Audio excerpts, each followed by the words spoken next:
welcome Zeta Jones.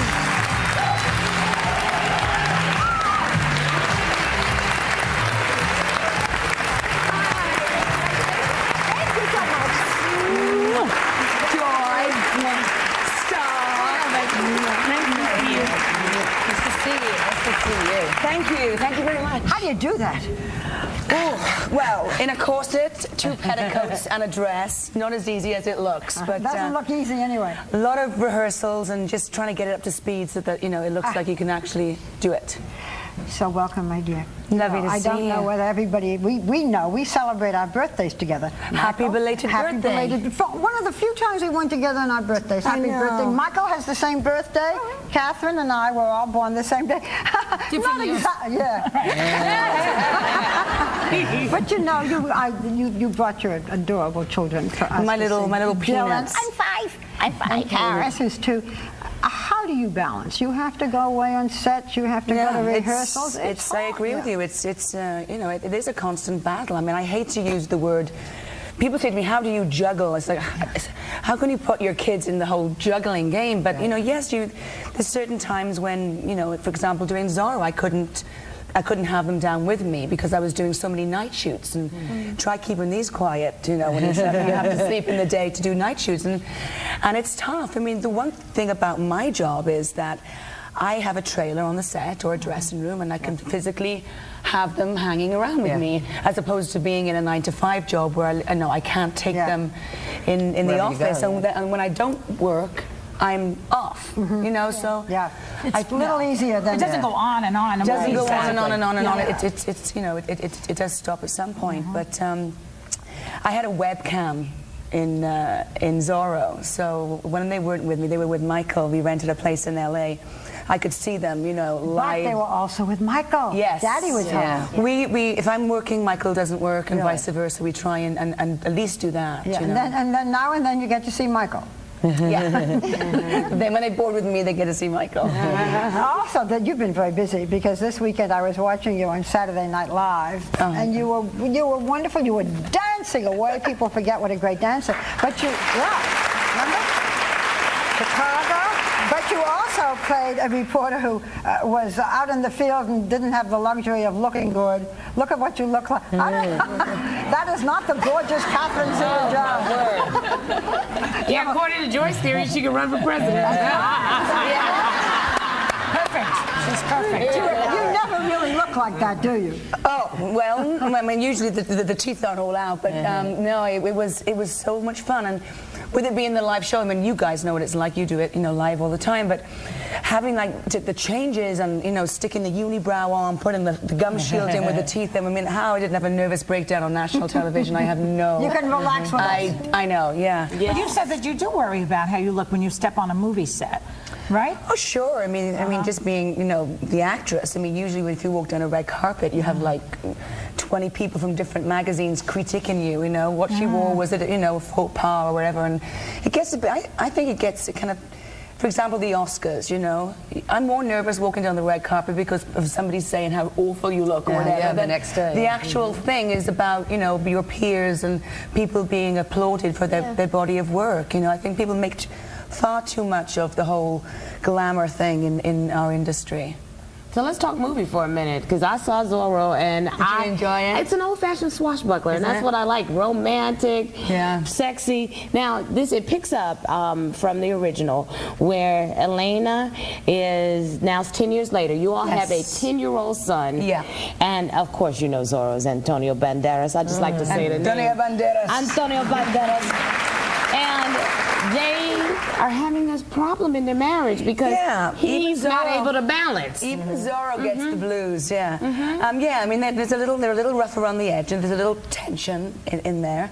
And like you said, we've been married for 10 years, so that's where the legend of Zorro starts. So I heard you got a little teary-eyed when you saw Antonio in his outfit I again. did. It brought back so many memories, such great memories, and those 7 years just kind of. That was your big breakthrough role. Oh yeah, for sure. I mean, that's when everybody said, "Who is this gorgeous gorgeous So woman. it's really like dear to my heart, the whole movie, and just the experience we had on the first one.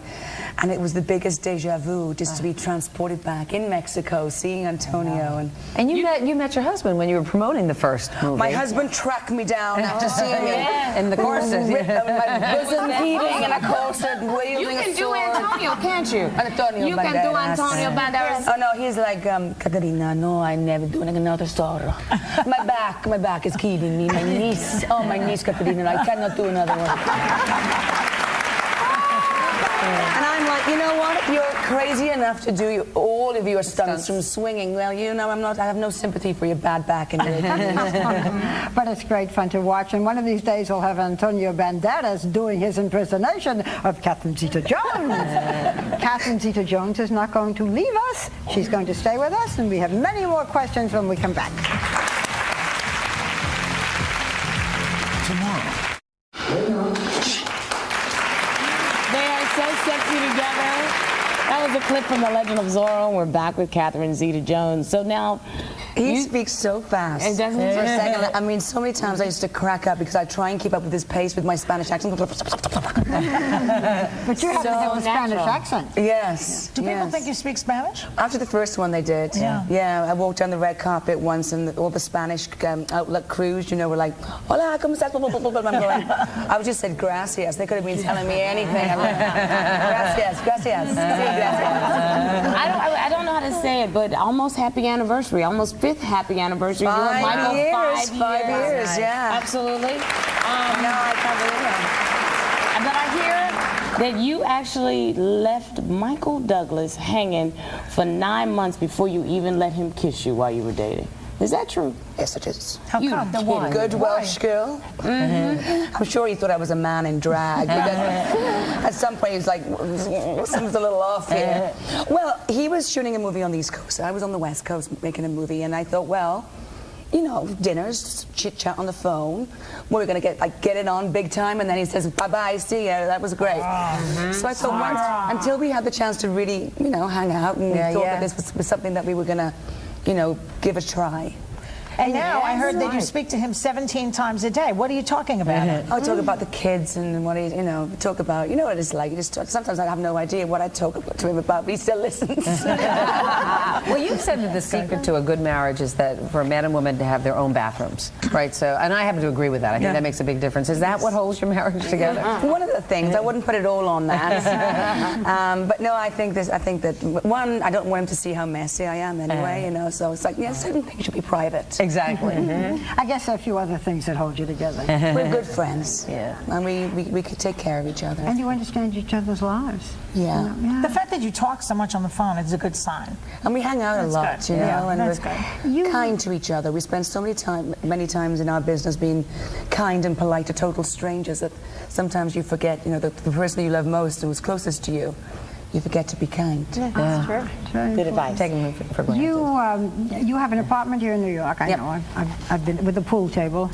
Still have the pool table. I remember the pool table. But you spend most of your time, your residence is really in Bermuda. In Bermuda, yeah. How come? Well, Michael's mother's Bermudian, so he was, you know, back and forth there growing up. And we were looking for a place when I was pregnant with Dylan outside of the city, and we went everywhere, and I went, same people in shorts. So he took me to Bermuda, and I completely fell in love with it. And no paparazzi. No, very private, great to bring up the kids. They drive on the proper side of the road that they do in Britain.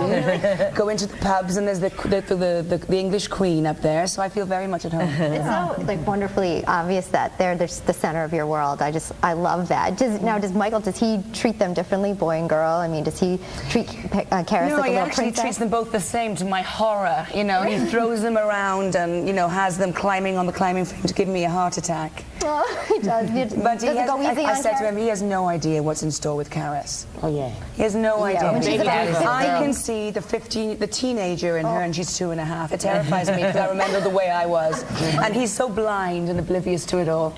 Well, people look at you, and I mean, you have a wonderful marriage, these 2 beautiful children, the Academy Award, but you say, you know, my life isn't as perfect as everybody thinks it is. Whose life is, you know. We all got our... What's wrong with it? Well... Sounds pretty good. Well, Tell us. You know what? It's a pretty good life, I must say. I'm blessed, but you know, I think sometimes when people see you like on a red carpet or going out there, that you may be like bulletproof in a way, you know. And I do put on sometimes a bulletproof jacket to go out there because inside I'm as vulnerable as anybody else. And sometimes you're not allowed to be able to show that when you're out in that kind of world. So. Do you feel I can't cook, you know. I can't cook At all? I can't cook Have at you all. tried? Yeah, I tried. Yeah, I make really good reservations at restaurants. But I don't cook, but I can knit. Well, that's good. You can knit I sweaters. can knit. Do you feel you have to project an image, that you always have to look beautiful? Well, not always, you know. I mean, people, I never signed on to be a role model for anything. I signed on to be an actor, you know. And sometimes as soon as people put you on that kind of pedestal, it's so easy for you to, be knocked off. And I try to avoid that, but yeah, I'm like any girl, you know. Any of us who know you know If I was running for president, I'd have the best shoes in the world. Okay, so before you go, when we have big stars on like yourself, we'd like to do a little game called Favorites. All right. Favorite junk food of yours? Chips, French fries. Oh, okay. Favorite book? I have a lot. The Great Gatsby is one of my favorite. Okay, and most importantly, favorite Michael Douglas film? Oh, there's a lot. I'm certainly not saying Basic Instinct or Fatal Attraction. Dirty boy. Falling Down is one of my favorite films of his. Very good film. Great movie. Joel Schumacher directed. Great movie. So I'd say that. Of course, Wall Street, but I think, yeah. Great. Thanks, Wall Street. You'd be surprised how many people come up to Michael and say, Gordon Gekko was my hero, man. Like, oh my God. Reed is good. Now, I tell you what's good. Zorro is good. Our thanks to Catherine Zeta-Jones. The Legend of Zorro opens in theaters this Friday, and everyone in our audience is taking home, get this, a copy of The Mask of Zorro, the original, on DVD. We'll be right back with Desperate Housewives star Joey Fisher.